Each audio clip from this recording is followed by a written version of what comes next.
Você sabia que a inflamação é um processo normal e necessário do nosso organismo? Mas você toma anti-inflamatório por quê então? Bora para a aula.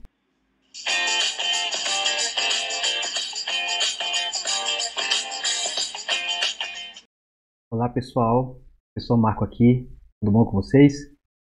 Bom, vamos dar início à nossa aula sobre processo inflamatório.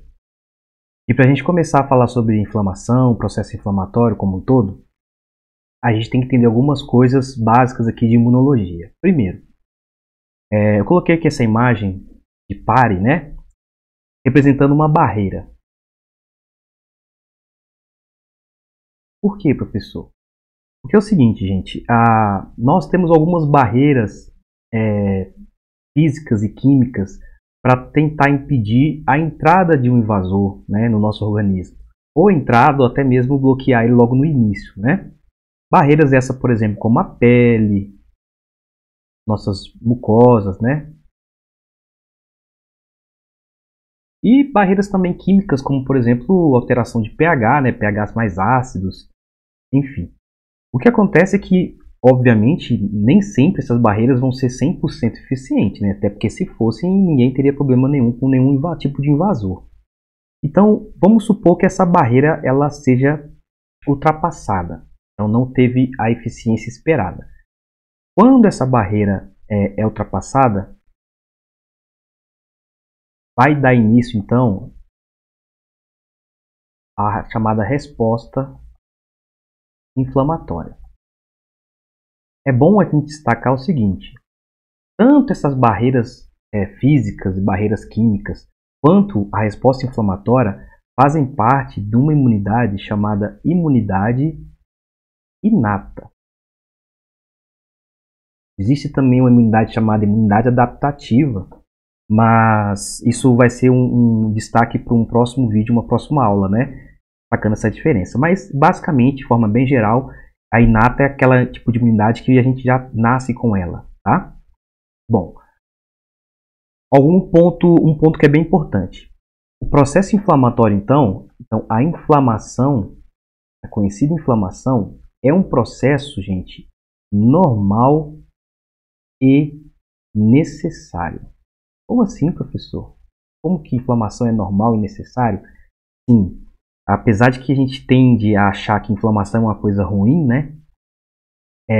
Mas não, é um processo normal, então vai acontecer de forma inata e necessário por quê? Porque nós vamos ver na aula de hoje que a inflamação, o processo inflamatório como um todo, é importante para a gente conseguir tentar eliminar possíveis invasores, né? Ou então os causadores de uma possível lesão, e depois que eu conseguir eliminar esse estímulo, eu tentar recuperar o tecido lesado, ou seja, tentar recuperar o estrago que foi feito. Para que eu consiga recuperar, é necessário que aconteça a inflamação. Okay? Professor, então por que a gente toma anti-inflamatório se a inflamação é normal e necessária?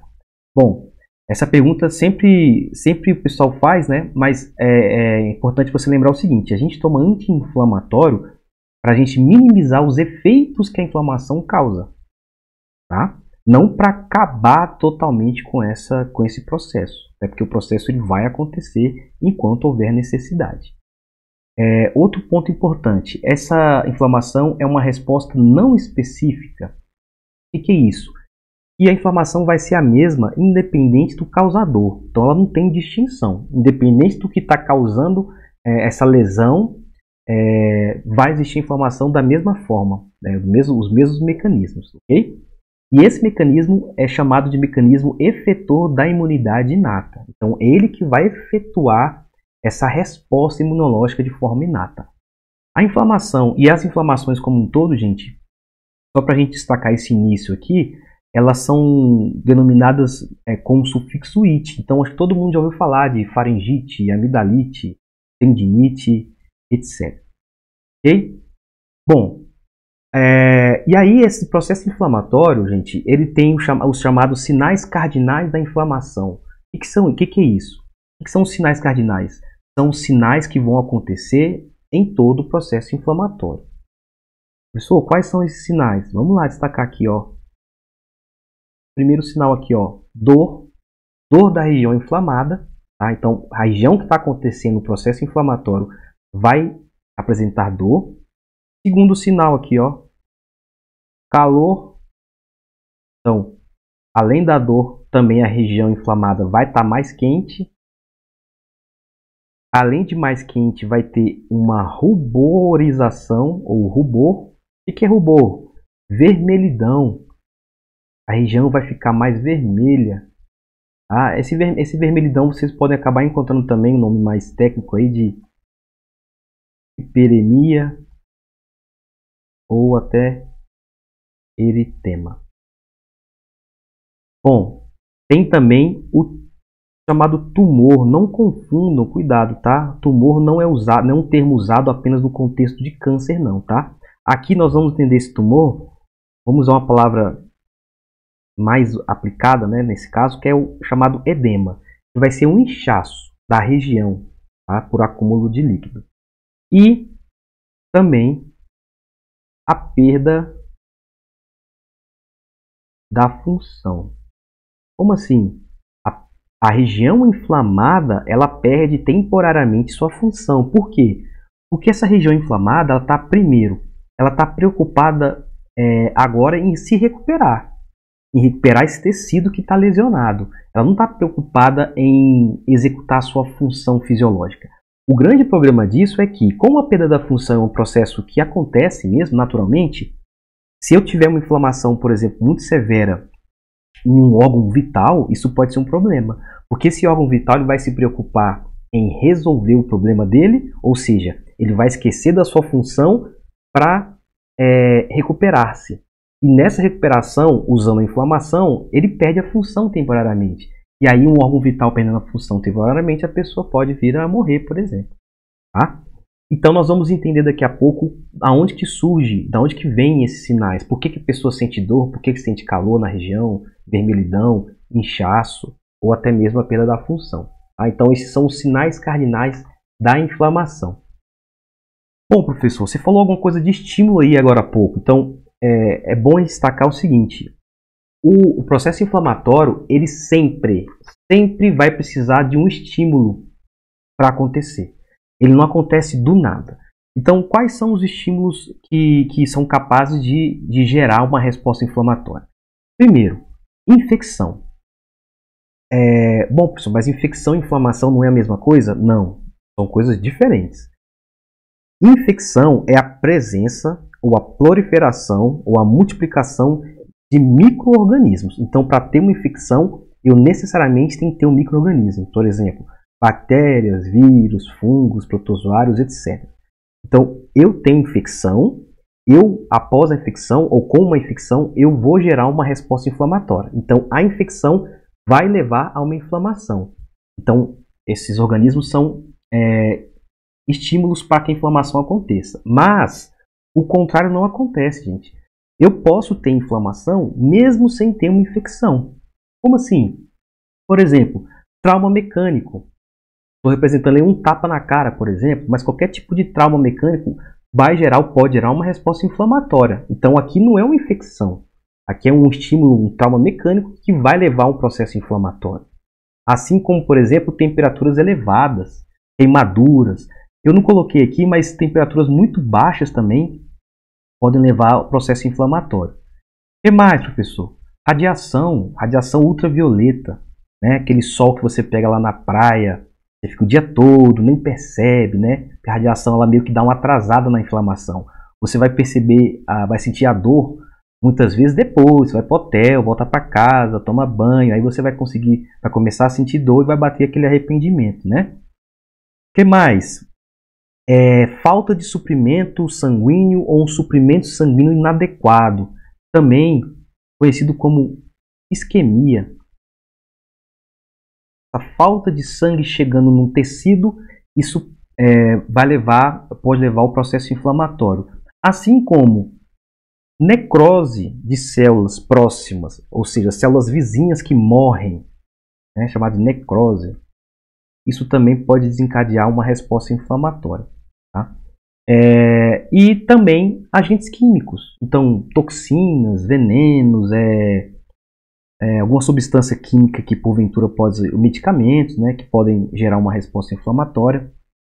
E tem também, para terminar aqui essa parte, um grupo de doenças chamadas doenças autoimunes, que são doenças, precisaríamos de ter uma aula só sobre isso, mas de forma bem geral, são doenças que o nosso próprio sistema imunológico reconhece moléculas próprias nossas, como se fossem invasoras, por exemplo. Ela acaba atacando nossos próprios órgãos, tá? Nossos próprios tecidos. Essas doenças também geram processos inflamatórios. Bom, então eu coloquei aqui um esquema, gente, para a gente poder entender como é que funciona e como é que vai começar essa inflamação. Então, vamos lá tentar identificar esses componentes aqui. Aqui mais em cima, em preto aqui, eu coloquei representando o nosso chamado tecido epitelial ou epitélio. O tecido epitelial, gente, é uma camada de células, pode ser uma camada simples ou mais de uma, né? Mas enfim, é uma camada de células que vai fazer o revestimento. Então pode ser revestimento, por exemplo, da nossa própria pele, revestimento dos órgãos, tá? Por exemplo. Lá embaixo, em vermelho aqui, eu estou representando um vaso sanguíneo. Mais precisamente, eu estou representando um capilar. Vou colocar aqui entre parênteses. Capilar sanguíneo. O capilar é um vaso bem pequenininho, bem fininho, né, com um diâmetro bem pequeno. E aí, de propósito, eu coloquei aqui as células. Aqui eu estou representando em vermelho uma hemácia, que é uma célula vermelha do nosso sangue. Vou colocar aqui, ó, para ficar mais genérico aqui, para ficar mais fácil. Aqui são chamados glóbulos vermelhos, tá? Também chamado de eritrócitos, ou também chamado de hemácia. Só que glóbulos vermelhos que comumente talvez seja mais usado aí. Os glóbulos vermelhos, gente, eles têm a função de levar oxigênio, por exemplo, para as células, tá? E aqui eu estou representando também plaquetas, tal, que isso participa da coagulação sanguínea. E aqui em azul tem uma célula de defesa chamada de neutrófilo.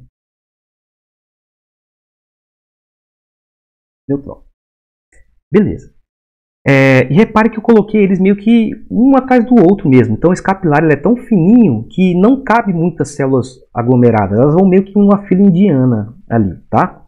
E aqui nessa região central, eu estou representando aqui tudo, ó, com um tecido chamado tecido conjuntivo. Tecido que está abaixo do epitélio ali, né? Tecido conjuntivo. Bom, e eu representei nesse tecido conjuntivo 3 células de defesa. Eu vou colocar aqui os nomes primeiro, ó. Essa aqui mais estreladinha ali chama-se célula dendrítica. Essa aqui outra chama-se mastócito. E a outra ali chama-se macrófago, ou macrófago tecidual. Beleza. Essas 3 células de defesa aí, elas estão presentes no tecido, são células teciduais, não estão na circulação, tá? E o que elas fazem? O macrófago e a célula dendrítica, ambos, eles realizam um processo chamado de fagocitose.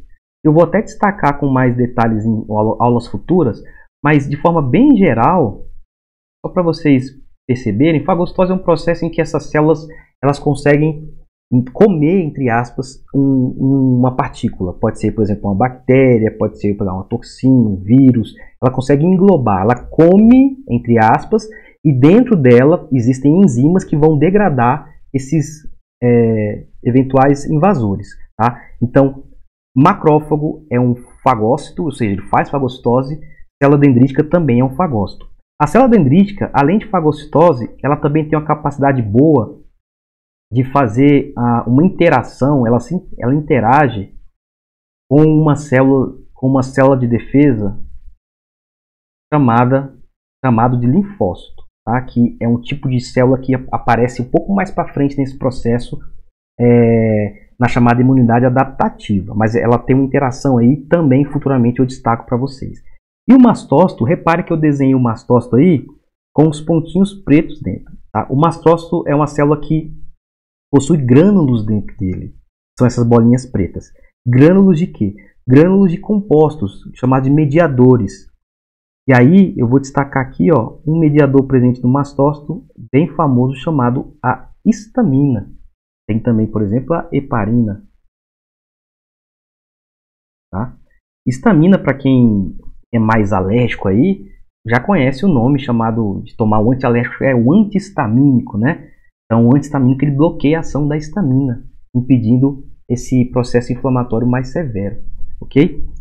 Bom, um ponto essencial para a gente entender aqui é o que, gente? Vocês vão acabar vendo aí na literatura o nome de leucócitos. Só para deixar claro, o nome leucócitos é um nome genérico, ou seja, se eu falar célula de defesa, glóbulos brancos ou leucócitos, eu estou falando a mesma coisa. Agora, quando eu falo neutrófilo, macrófago, célula dendrítica, mastócito, eu estou falando o nome específico de cada leucócito. Então, assim, o neutrófilo é um leucócito, o macrófago é um leucócito, o mastócito é um leucócito, a célula dendrítica também é um leucócito. Todas essas células aí são leucócitos. Então, quando você ouvir falar o nome de leucócito, já sabe que leucócito é um nome genérico. Tá? Então, isso aqui é uma situação de um tecido normal, epitélio, conjuntivo e vaso sanguíneo. Mas aí eu tenho uma lesão. Olha aqui representada a lesão aqui, ó. Ali no epitélio, eu tive uma lesão aqui, ó. Sei lá, eu furei o pé, furei o dedo, sei lá, teve algum corte. Nessa lesão, eu estou representando que eu tive esse rompimento, né, dessa pele, dessa região, ou do revestimento de um órgão, por exemplo. E aí eu tenho aqui a entrada de bactérias, ó, essas bolinhas vermelhas, eu estou representando bactérias. Uma pessoa furou, tomou uma facada, sei lá. Eu tenho bactérias que entraram, aproveitaram o espaço ali e entraram. Tudo bem. Eu continuo tendo no tecido conjuntivo que as células dendríticas, que eu mostrei para vocês, continuo tendo aqui, ó, células dendríticas, continuo tendo lá o macrófago, vou colocar aqui o macrófago, e continuo tendo aqui o mastócito. Vamos lá. Assim que eu tive a lesão, vai ter o primeiro evento de resposta e vai acontecer uma vasoconstrição reflexa. O que é uma vasoconstrição? O vaso é esse aqui, ó, lá embaixo, o vermelhinho. É um vaso sanguíneo. Se eu falo que eu tenho uma vasoconstrição, é que nesse primeiro momento o vaso ele comprimiu. Ele comprime para quê, professor? Bom, você tem uma compressão inicial para que a gente consiga evitar a perda excessiva de sangue.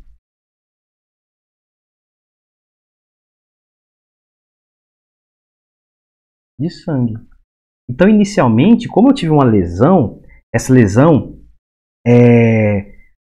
pode ter afetado ali, né, vasos sanguíneos que estão próximos, afetado. Então, eu tenho uma constrição do vaso para evitar uma perda excessiva.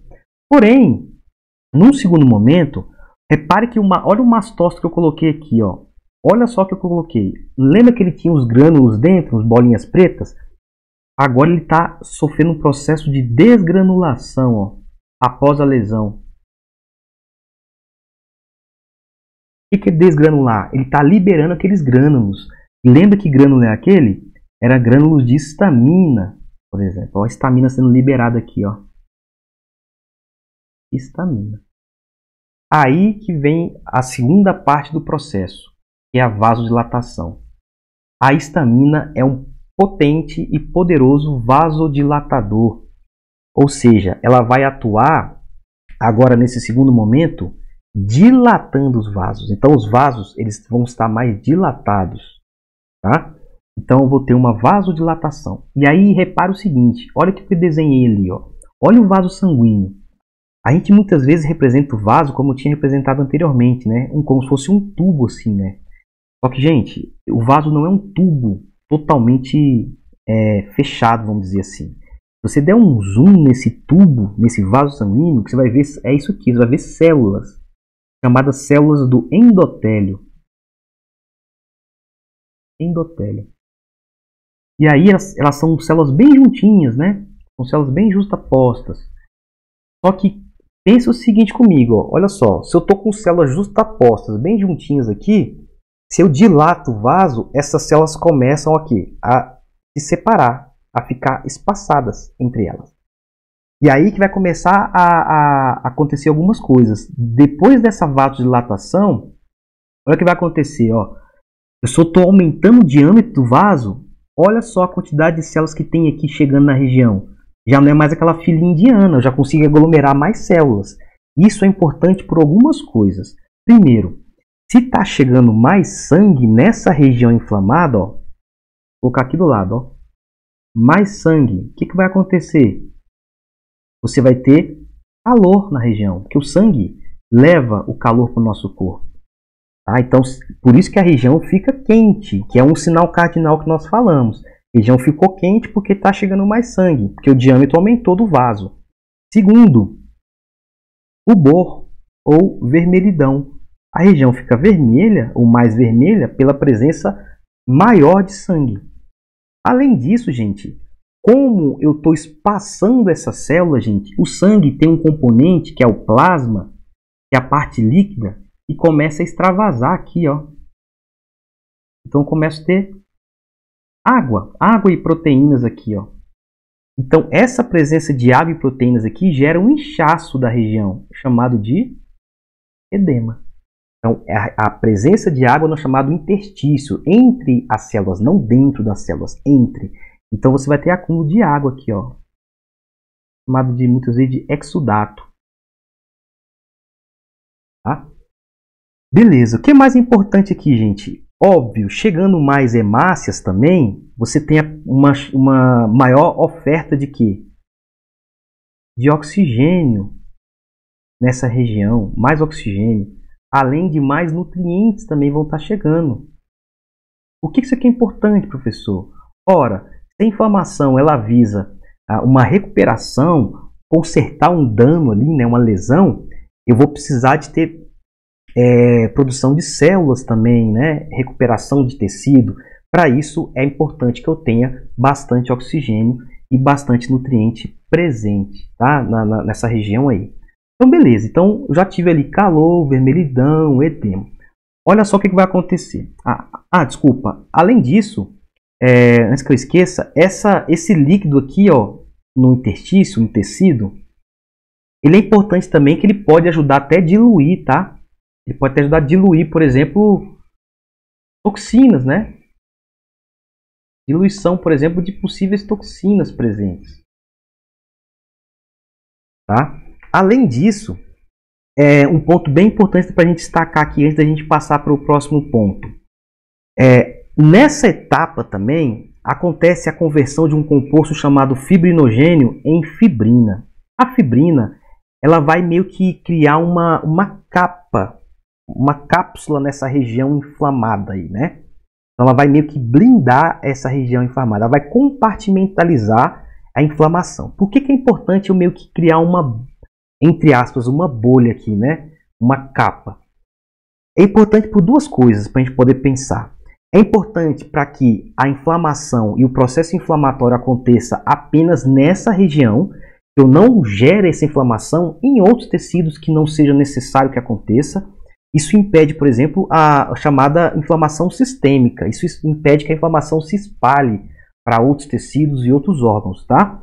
E também é importante que, caso tenha uma infecção ali, essa capa, essa compartimentalização, ela vai impedir, por exemplo, que um foco infeccioso chegue em outros locais do nosso corpo. Ela vai tentar impedir, tá? Não estou dizendo que isso sempre vai ter sucesso, mas ela tenta impedir esse foco que ele gere e que ele consiga chegar em outros locais aí do nosso corpo.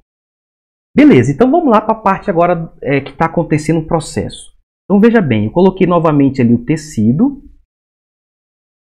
Então aqui você tem essa região de cima que é o tecido e aqui eu tenho um vaso, eu dei um zoom nesse vaso. O que vai acontecer? Aqui vai acontecer, gente, o processo de migração leucocitária. Lembra que dentro do vaso aqui eu tinha lá um neutrófilo. O neutrófilo, gente, é o leucócito o leucócito circulante mais abundante, tá? Vou colocar aqui, ó, o circulante mais abundante. Então veja bem, eu coloquei aqui no neutrófilo umas coisinhas pretas aqui, ó, representando proteínas. As proteínas são expressas, existem várias, tá? Eu vou dar dois nomes aqui, dessas coisinhas pretas aqui, ó, chamada de selectinas e integrinas. Repare que ali no endotélio, que é aquela parte do, né, a parede do vaso, eu também coloquei uns tracinhos azuis que também representam proteínas. O que vai acontecer? O neutrófilo está aqui dentro do vaso, gente. A lesão está aqui no tecido, ó. Tem aqui bactérias, por exemplo. Tem aqui a lesão. Esse neutrófilo, gente, ele vai ter que chegar na lesão. Só que vai ter que ter algum mecanismo para que ele chegue lá. Porque se ele não conseguir, de fato, sair do vaso, ele vai passar direto. Ele vai embora.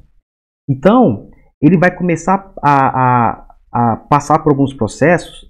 E o primeiro processo que ele passa é um processo chamado de marginação. Eu vou colocar aqui o número 1 dentro, só para representar, para escrever aqui do lado. Ó, 1, marginação. O que é isso? Marginação leucocitária. Esse leucócito ele começa a ficar mais na periferia, na margem do vaso, tá? Na beirada.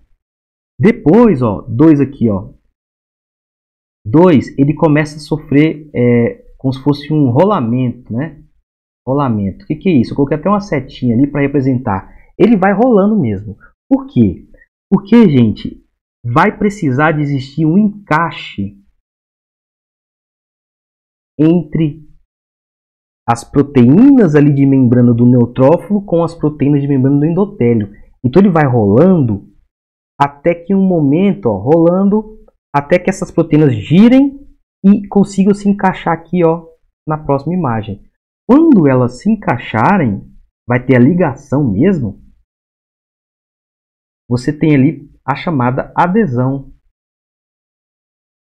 Adesão leucocitária, ou seja, o neutrófilo ele se aderiu, né? Se ligou na célula do vaso, está preso. Agora, essas proteínas vão fazer uma força para empurrar esse neutrófilo aqui lá para o tecido. Só que como o espaço é menor do que o tamanho da célula, esse neutrófilo ele consegue modificar o seu formato de forma temporária. É como se você fosse passar, quando você tem, por exemplo, 2 carros parados um do lado do outro, e você tem os retrovisores assim, e às vezes o espaço é curto, você se espreme todo para passar entre os 2 carros, né? E a mesma coisa aqui. Esse processo em que a célula modifica o seu formato para passar ali é chamado de diapedese, a passagem, a migração de leucócitos do vaso para a região lesionada. Diapedese. Bom, depois que ele passou, olha aqui, ó, 5. Ele volta ao seu formato natural. E aí no 5 ali, ó, ele vai sofrer um processo chamado de quimiotaxia. O que é quimiotaxia, professor? É uma atração. Ele vai ser atraído, vai existir ali alguns mediadores químicos, daqui a pouco eu vou falar, que vão atrair e vão chamar essa célula para o local da lesão de fato. Então ele chega aqui meio perdido, para onde que eu vou? Ah, as bactérias estão aqui. Existe uma sinalização para isso. Essa sinalização é a quimiotaxia. Então ele vai ser atraído para cá, para que agora sim, chegando aqui, ele possa fazer o que ele tem que fazer. Por exemplo, no caso do neutrófilo, ele vai fazer a fagocitose, para que ele consiga eliminar, ou pelo menos tentar eliminar esses invasores. Tá? Então você tem lá marginação, rolamento, adesão, diapedese e a quimiotaxia. E aí sim o neutrófilo consegue migrar. Okay? Só para vocês terem uma ideia, gente, existe uma síndrome chamada LAD1, que é a deficiência de adesão leucocitária. Ou seja, são pessoas que têm uma deficiência que ela não consegue, as células de defesa dela não conseguem se aderir aqui, ó, nessa etapa 3 aqui, ó. Se ela não se adere, esse neutrófilo vai passar direto. Ele não vai conseguir chegar lá. Não chegando lá, as bactérias não vão ser incomodadas e vão gerar o quê? Uma infecção. São pessoas que têm, geralmente, infecções recorrentes. Infecções bacterianas, fúngicas, etc. Tá? Outro ponto importante é, esses neutrófilos, depois que eles fazem a fagocitose, eles não conseguem retornar para o vaso. A pessoa não volta, acontece o que com eles? Eles morrem. Eles se matam, né? Então, a morte deles, os restos celulares da morte deles, com o resto celular das bactérias, com os outros tecidos aqui que foram lesionados, tudo isso aqui gera uma secreção que é conhecida como pus, a purulência, presença de neutrófilos, tá?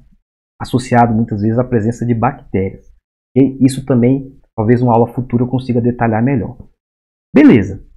Então, essa invasão do tecido se dá por quem, professor? Vamos fazer um resuminho aqui, ó. Neutrófilos, porque ele sai do vaso e vai para o tecido. Ah, professor, mas e os macrófagos?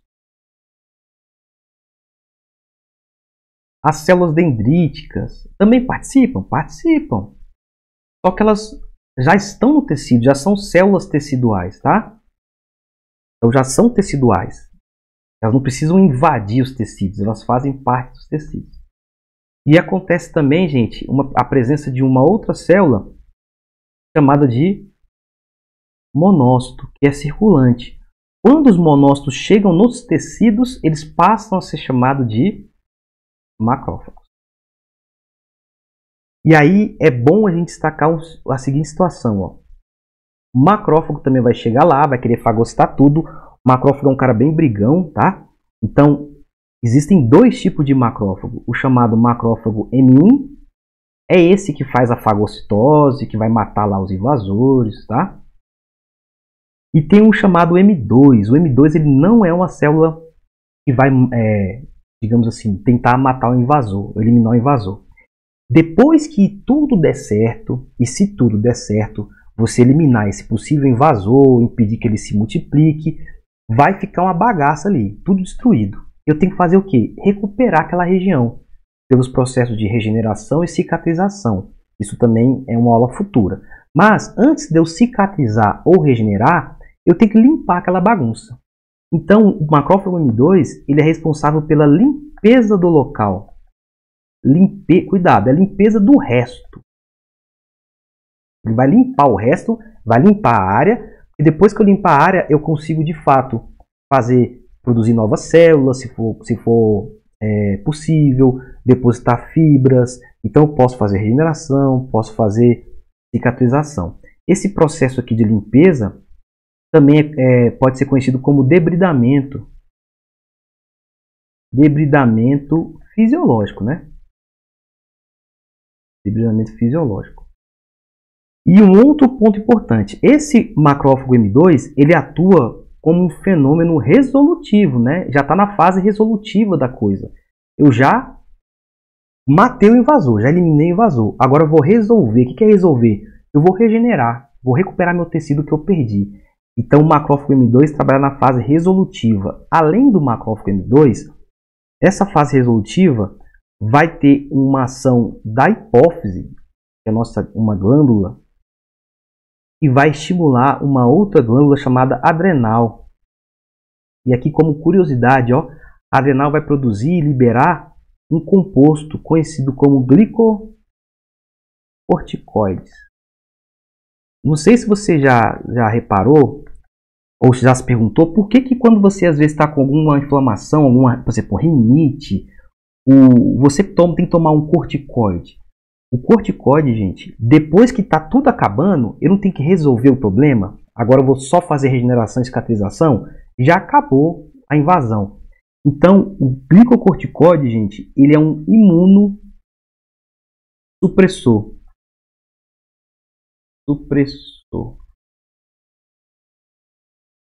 Ou seja, eu preciso agora recuperar, fazer novas células, fazer um novo tecido ali na região. Então eu tenho que diminuir minha atividade imunológica, diminuir a atuação das minhas células, porque agora eu não preciso mais que elas atuem, porque eu já resolvi o problema. Tá? E aí você tem ação então na fase final da limpeza do local e ação de imunossupressores.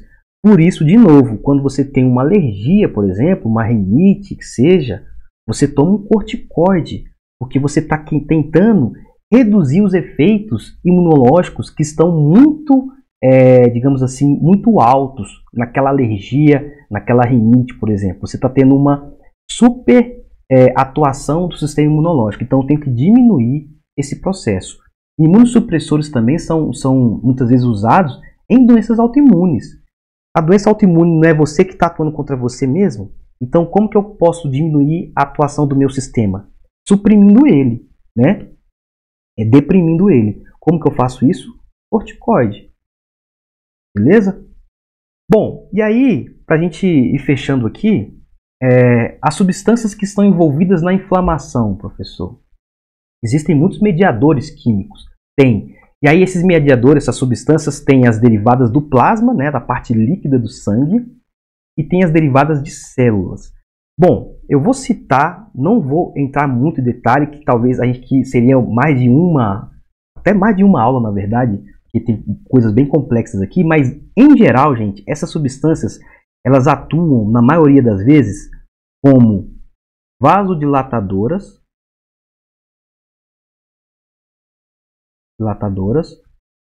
e ou, né, estimulando a quimiotaxia, que é aquela atração, a sinalização química. Então você tem, por exemplo, aqui derivada do plasma, você tem a bradicina, vou destacar aqui, ó, que atua na vasodilatação. Derivadas do sistema complemento, que são proteínas do chamado sistema complemento, que também isso aqui merece uma aula específica. Mas, de forma geral, o sistema complemento é um sistema muito importante.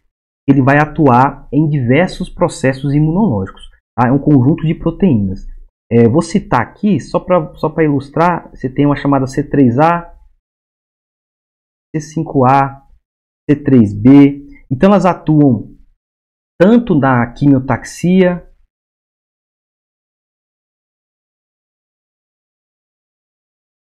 como também no processo de potencialização da fagocitose, por exemplo, tá? Até mesmo estimulando até mesmo a morte celular. Tá? Derivada de célula, tem a histamina, que eu já falei, que é liberada pelos mastócitos e basófilos e mastócitos são células parecidas, só que o mastócito é uma célula tecidual, ou seja, fica no tecido, e o basófilo é uma célula circulatória, fica na circulação. Então, histamina nós vimos que é um vasodilatador. Óxido nítrico, gente, é produzido pelos macrófagos, tá? E é um vasodilatador. Bom, citocina e quimiocina talvez sejam as mais complexas, que isso aqui é até uma parte que mereceria até aulas específicas. Mas, de forma bem geral, as citocinas e quimiocinas atuam tanto na quimiotaxia,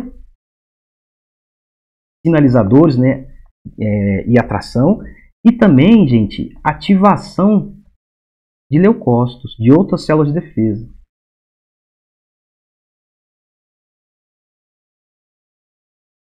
E tem um grupo aqui também, por último aqui, chamado eicosanoides, que também vão atuar nesse processo inflamatório, geração de dor, febre, etc. E para ilustrar isso aqui, eu queria mostrar para vocês só um detalhe.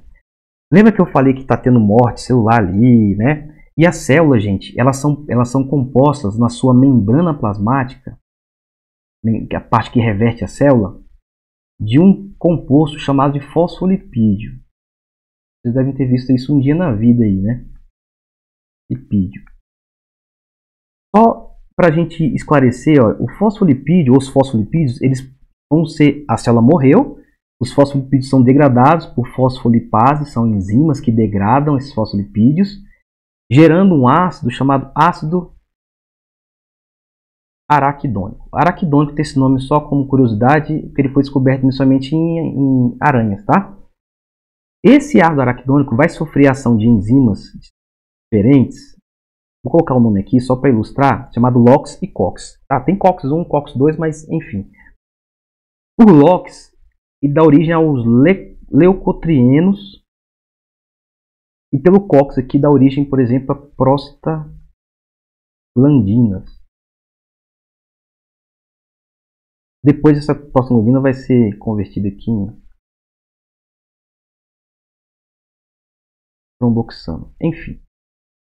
Bom, os leucotrienos ali, gente, eles vão participar de dois processos. Quimiotaxia também, e no processo de adesão, naquela adesão leucocitária que eu falei para vocês, tá? Eu mostrei lá que o leucócito se adere na parede do vaso para chegar na região do tecido, na região lesionada, lesão leucocitária. E as prostaglandinas, ela dá origem à dor da região, por exemplo, e à febre também.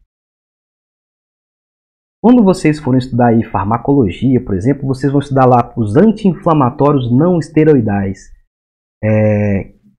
Talvez, e muito provavelmente, você já tomou um anti-inflamatório desse que inibe a ação das prostaglandinas. Depois, se você tiver curiosidade, você pega a bula de um anti-inflamatório desse, não esteroidal, e vê lá que ele vai bloquear a via das prostaglandinas. Então, resumindo, ele atua impedindo a ação e a produção das prostaglandinas e, por exemplo, inibindo a geração de dor e febre. Um bem famoso é o ácido acetil salicílico, ou AS, né? Que tenta inibir dor e febre aí. Bom, agora para a gente fechar aqui o nosso raciocínio, após a limpeza, pessoal. Se após a limpeza tudo der certo, eu vou reparar a região. Reparar o quê? O epitélio, que foi lesionado, o tecido conjuntivo. Mas, se eu não conseguir eliminar esse invasor, se ele persistir, gente, vai dar início a um outro tipo de inflamação chamada inflamação crônica. Tudo que eu falei até agora refere-se à chamada inflamação aguda. A inflamação crônica, gente, nós vamos precisar de ter uma outra aula especificamente. Mas depois de um tempo, e não tem um tempo determinado, mas muita gente fala de mais ou menos 6 meses, mas enfim, na inflamação crônica você vai ter a presença de chamadas células multinucleadas, que é como se fosse uma junção de vários macrófagos. Você vai ter a presença de linfócitos. Lembra que eu falei que o linfócito aparece mais tarde? Então você vai ter a presença de linfócitos. Ele faz parte da imunidade adaptativa. Ele é mais específico. Você vai ter uma grande necrose do tecido, uma morte tecidual. E a presença de uma estrutura chamada granulomas também. Tá? Isso destacaremos em outras aulas aí. Tá? Só um exemplo aqui de, por exemplo, de inflamação crônica é, por exemplo, a tuberculose. Ela é persistente, né? Um pouco mais complexa. Do restante das inflamações que a gente costuma ter aí, dor de garganta, tal, amidalite, faringite, isso é mais inflamação aguda, tá? E aí, um outro ponto para a gente destacar é a chamada síndrome da resposta inflamatória sistêmica, ou SIRS. Então, por exemplo, quando você tem a chamada bacteremia, o que é isso, professor? Quando a bactéria ou uma bactéria atinge a nossa corrente sanguínea, tá? Levando um processo chamado de sepse, infecção mais generalizada, por exemplo.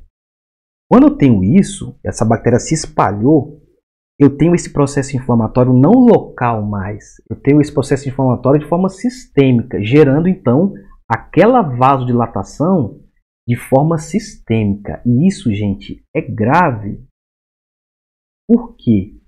Como eu dilato de forma sistêmica, gente, pensa comigo, eu tenho uma pressão dentro do sangue, dentro do vaso. A pressão, o que é a pressão? É a pressão que o sangue exerce na parede do vaso. Ó. Então, perceba comigo, gente, quanto mais o vaso, mais junto, mais contraído, maior a pressão. Se eu dilatei esse vaso, ó, a pressão dentro do vaso faz o quê? Diminui. E aí essa pessoa com resposta inflamatória de forma sistêmica, ela vai ter uma redução da pressão arterial, uma diminuição da pressão arterial. E essa pressão mais baixa vai dificultar que esse sangue chegue aonde? Lá no nosso coração. E essa redução de sangue chegando ao coração gera um processo patológico conhecido como choque. E a pessoa pode vir, por exemplo, a morrer, por exemplo, uma parada cardíaca, por exemplo. Que também, gente, isso aqui é um assunto de patologia, que isso também vai ter vídeos futuros sobre isso, tá? O choque é um processo patológico. Mas só para você entender por que é perigoso você ter uma resposta inflamatória de forma sistêmica. Porque você vai ter tudo que eu falei para vocês, só que em vez de ser local, vai ser sistêmico. Então, uma grande vasodilatação, você vai alterar a pressão arterial. Alterando a pressão, você altera, por exemplo, o funcionamento do coração e também da parte respiratória, da parte pulmonar. Tá, gente? É isso aí, galera. Espero que vocês tenham gostado da aula. Espero também que ajude muito você aí que está fazendo imunologia, patologia. Compartilhe esse vídeo, curta, dê o like aí para ajudar cada vez mais o canal a crescer. Tá? Obrigado a todos. Tchau, tchau.